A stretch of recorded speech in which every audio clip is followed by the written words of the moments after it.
Hey, Shelly. Good morning. Hi, David. How are Good you? morning. I'm doing Morning, great, thanks. Julianne. How are Hey, you? good morning. Good. Good morning. Julianne, I'm loving the green behind you. The foliage. The foliage. Yeah, I makes me want to go outside immediately. Very know. I nice. know. I know. So true. So we're talking real estate. This is the Morning Mint, little bite-sized morning news show about real estate and everything happening around town. I'm David Walker, the co-founder and CEO of Triple Mint, and I've got Julianne and Shelly, and we're going to have some fun. So first thing I want your thought about. Got a big article in Curved about how Riverside Park is falling apart. Thoughts? Agree? Disagree? Give us a hot take. Well, Julianne. yeah. I mean, it's an old park, and they haven't done a really good job keeping up with it. And it's a lot. I mean, arguably, it's a huge park, and there is a lot. But my thinking, I tend to agree with the author of the piece, which is that he says at the end, if we're going to expect people to commit to living here, we really should be dealing with the infrastructure. I'm paraphrasing. But I think that's important. I think we have to keep up with our infrastructure. Yeah. Shelly, you've been in Riverside Park recently? Not recently, but did spend a lot of time, as I'm sure many of our fellow New Yorkers did, in parks this past year because of the pandemic. And I Yeah. think that one thing that the article makes mention of is that not only did the pandemic, really cause us to remind ourselves like how important parkland is, but it also put a lot of pressure on the parks, and it also really, at least in my experience, kind of showed where we're lacking. Like one thing changes, and the traffic of change, the traffic of one park changes, and all of a sudden you've got the trash building up, and the pathways kind of breaking down. Yeah. And I completely agree with Julianne's point. If we're going to have people commit to living in New York City, I just think it's super important that we take care of our parks. And one of the interesting things I think the article brought up was the boom and bust of the park's budget. And also the fact that a lot of our park is directly related to our infrastructure. There's a lot of mixing of the two. So Riverside Park actually has tunnels going under it for the highways, the BQE and the Brooklyn Heights Promenade, same thing. They put parkland above the highway. So if we're taking care of our parks, we're taking care of our infrastructure. The two are very interconnected. And I think it's interesting as we kind of talk on like a national level too about our infrastructure and the importance of keeping it up. Yeah. I think that I'm guessing our audience, I saw some reactions, strongly agrees after we've all spent probably more time in parks over the past year than, the three combined before that. So, the Joan Rivers, longtime Upper East Side penthouse hits the market for $38 million. Hot takes, good deal. When's it going to sell? Julianne, what do you think? Honestly, the most interesting thing to me about that piece has to do with the fact that that is a haunted building. And there's a really fabulous, I think it's celebrity ghost stories or hauntings or whatever it's called. Anyway, when she bought that place, there was a ghost, Mrs. Spencer, who haunted that place, and nobody wanted to buy it. And Joan Rivers talks about her encounters with this ghost, and the ghost Mrs. Spencer started out being a pretty malevolent figure. By the end, she made her peace with Mrs. Spencer, and Mrs. Spencer became this kind of protector in her view of it. And it was such an interesting story, and I had never heard it before, but I mean, yes, it's impressive. It's a beautiful, beautiful apartment. And I'm just really curious to know if Mrs. Spencer is still wandering around there. That's wild. Yeah. Great story. Crazy story. So it's a $38 million apartment with a free ghost, is what you're saying. Or is it a $38 million ghost with a free apartment? Yeah. I So mean, you Joan know, in New Rivers, Orleans, it's actually an amenity to have your apartment be haunted. They advertise it in the real estate listings. that's There so you funny. go. What's There you funny go. is that Joan Rivers hired a voodoo priestess from New Orleans, brought her up, and she not only cleaned out her apartment, but the rest of the building. And everybody at like 2:30 in the morning, this woman was going around and cleaning out the ghost from the whole building. People were Wow. into it because they had Wow. been haunted by Mrs. Spencer. So we've got a very cool backstory on Joan Rivers' former apartment on the Upper East Side. Check it out. And then last article I want to touch on is there's an article in The Real Deal, exhausting other options. Buyers flock to fixer-uppers. So what are your takes, Shelly? We'll start with you. Are buyers flocking to fixer-uppers? Yeah, well, I think the key thing in that headline there is exhausting other options, right? I mean, we just have so much buying activity going on like across the country. And, you know, I think a lot of people would love to have a fully renovated turnkey apartment. But the reality is at any given moment, there's only a certain amount of apartments and homes that are turnkey.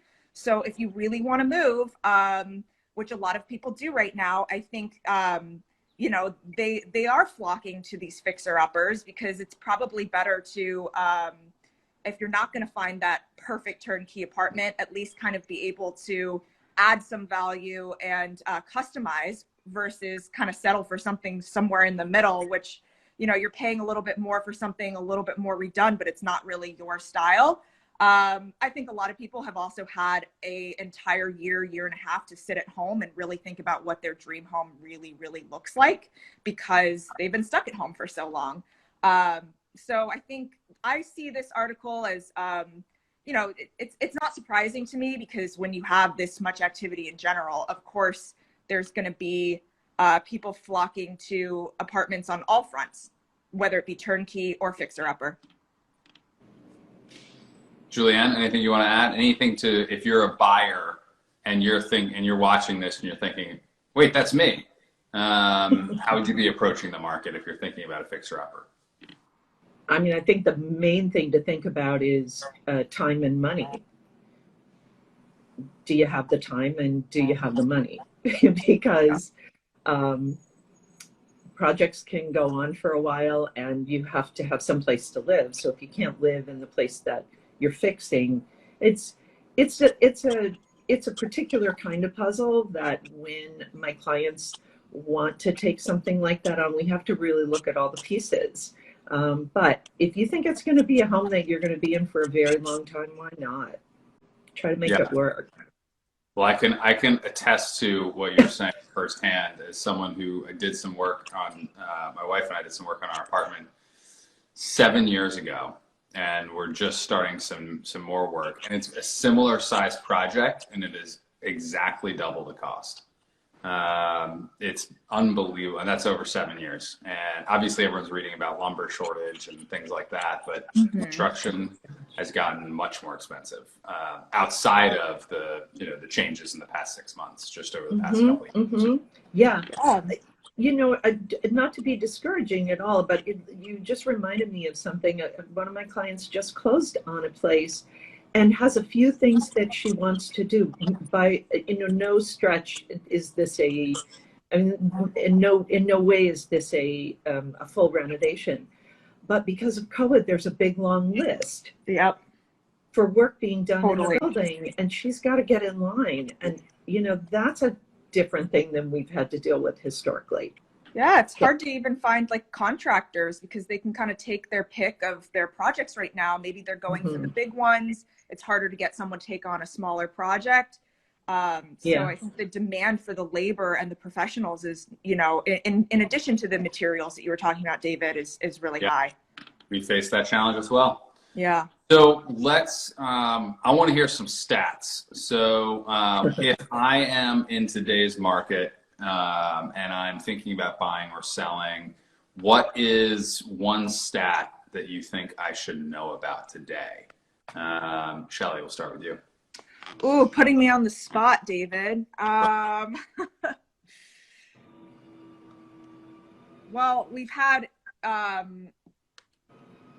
basically record-breaking contract activity. I think one stat that came to mind, this is actually from last week's Olshan report, so don't hate me from bringing up something from a previous week, but there were more luxury apartments. That we just crossed the amount of luxury apartments that were done in the entire year of 2020. So by May of 2021, we had just as many, if not more, luxury apartment contracts being signed than the entirety of last year. So I think that was really interesting. That's a great one, and obviously super relevant if you're in the luxury market. But realistically, there's a trickle down effect when you're getting, record luxury contracts. There's a trickle down effect at every price point, and so that's important to know if you're a buyer, regardless of where in the market you are. Julianne, what is a stat or tidbit that we should know? There were 37 contracts over 4 million signed last week. My favorite is the one at 740 Park, which is one of the buildings in New York City. It's actually a duplex, 89A. It was last asking about 24 million, I think. It's been on the market since the fall of 2018 at a higher price. So kind of exciting to see something like that go into contract. And a more kind of practical for the rest of the world and the rest of us. The market seems to be moving kind of sideways. The listings, the new properties come on the market were down a little bit. So were the pending deals, the signed contracts. For the first time in, I think, like 8 weeks or 9 weeks, they were under 400. Yeah. I think good market, seller's market for sure. Yeah, I'm certainly feeling that sort of every week was a new record, and that only can happen for so long before you have to sort of flatten out for at least a little bit. And we're definitely absolutely. So last little segment here, and we are totally over time, so we'll hit this quickly so everyone can get on with their morning. But what is going on around town? Julianne, what's something that we should know about that's happening in the city? Farmers market at Hudson Yards, Tuesdays and Thursdays. Check out Senor Lechuga hot sauce. It's made in Brooklyn. I love hot sauce, so yeah, me too. When I go there, I huge like hot sauce fan here. Yeah, all right, what is their best flavor if we're gonna take your tip and go get some hot sauce? There's one that has pineapple in it. I forget the name of it. But I think they make 3 flavors. There's like the chipotle and the something else. I think you can buy them like a little 3-pack. Some sort of pineapple habanero, maybe. Yeah, sounds something awesome. Like that. I'm making that up. Sorry, Senor Lechuga. I can't remember exactly. It's okay. We'll have to go to the Hudson Yards Farmers Market and check it out. All right, Shelly, what do you have happening around town that we should know about? Yeah, so Daybreaker is coming back. If you don't know what Daybreaker is, it's a morning dance party. I think its origin story is it is a an easy way to do something early in the morning that's super fun to get your day started and just bring joy into your life. I was poking around their website yesterday, and they talk a lot about microdosing joy. Just finding ways to fit joy throughout your day, throughout your week. I think that's so important as we, kind of return to normal and are able to do things that we weren't able to do. So it's just great to see these sort of like group activities coming back. I know my local park, I'm really excited for my like morning free yoga to come back. So it's just great to see these like, morning group activities back in action so that we can kind of return get back to normal. Yeah. Love that. David, we should have a morning mint dance party. I should have a morning mint dance party component. I think we probably should. I think that sounds like a good idea. We will we'll do that. I think morning mint dance edition. I certainly won't be the host, but someone else will, and it'll be a lot of fun. All right. Anything else that either of you want to add that our audience needs to know about? Awesome. I think That's what I was hoping to hear. Covered a lot of good stuff. You've heard it here first. You've gotten it all. Julianne, Shelly, absolute rock stars. Thank you for sharing your insights, your knowledge. And hopefully this was helpful for everyone listening to get a little bit of real estate tidbit to start your day.